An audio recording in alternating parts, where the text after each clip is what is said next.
Total liberty of the subject. It's a very difficult question. Here was a girl who had so much intelligence. She was a girl of so much quality. She was a girl who retained a capacity to love in all her despair, and who, when she was saying to us, "I have destroyed myself," could still say to me at the end of December, "But you loved me, didn't you? You didn't just like me, you loved me. Why?" She was really still saying, "Oh, I might just have managed." But need she have died? It's very difficult to keep somebody alive who feels they haven't anything to live for. When she said to me in Charing Cross, after she'd said, "I shan't be able to help small children now," she said to me, "I shall die soon if I go on like this, Evan, shan't I?" And I said, "Yes, my love, you will." And she shrugged her shoulders and said, "Well, it doesn't matter, does it?" And I said to her, "Well, you feel you haven't anybody really who wants you to live." And she said, "That's it." And she hadn't anybody, Mr. Williamson. Girl of 19, who drank deeply the sisters of this world, died on sight. What a warning boy she is to millions of young people led and water on the sea of life. Today we commence a season of Lent, when we think of Christ's victory over man's great enemy, Satan. Christ did not win this victory for himself, but for all those who, by faith, link themselves to him. Christ saves from past sin. Christ keeps us day by day. Christ has a wonderful future for us. For as much as hath pleased Almighty God of his great mercy, to take unto himself the soul of our dear sister here upon earth, we therefore commit her body to be consumed, in sure and certain hope of a resurrection to eternal life, through our Lord Jesus Christ, who shall change the body of our nurse, that it may be like unto his glorious body, according to the mighty work, whereby he is able to subdue all things to himself. I heard a voice from heaven saying unto me, Write, from henceforth, blessed are the dead which die.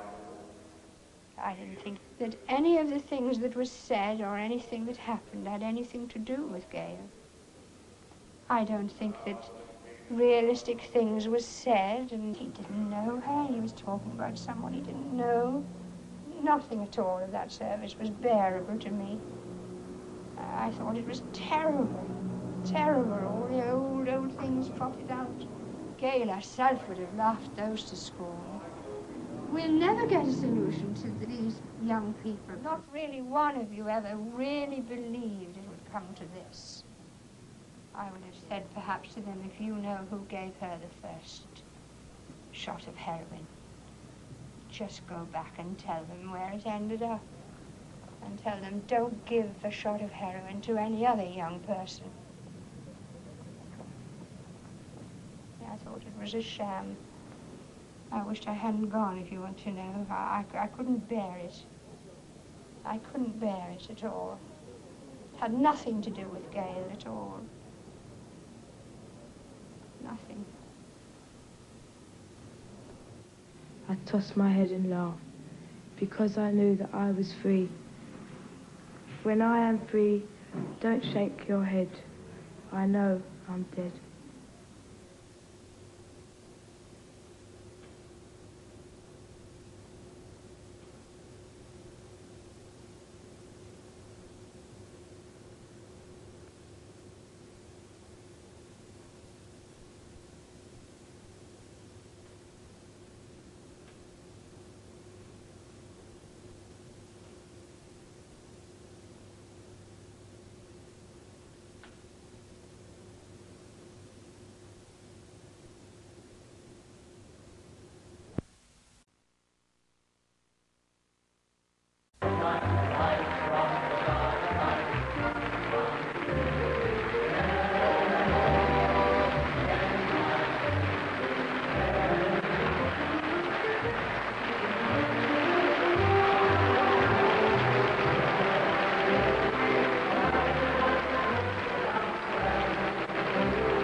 Billy Cotton. What a great showman. Now, you see before you an ex-Alley-Pally announcer dressed in the period costume of the time. Oh, yes, yes, the girls wore full evening dress and the chaps dinner jackets. Well, top half, anyway. Now, we announcers were paid £16 a week, plus, and here is the bonus, £25 a year tax-free as a clothing allowance. So, here's the £20 dinner jacket, the £1 10-shilling shirt, and the 15-shilling tie. All three, sad to say, 30 years out of date.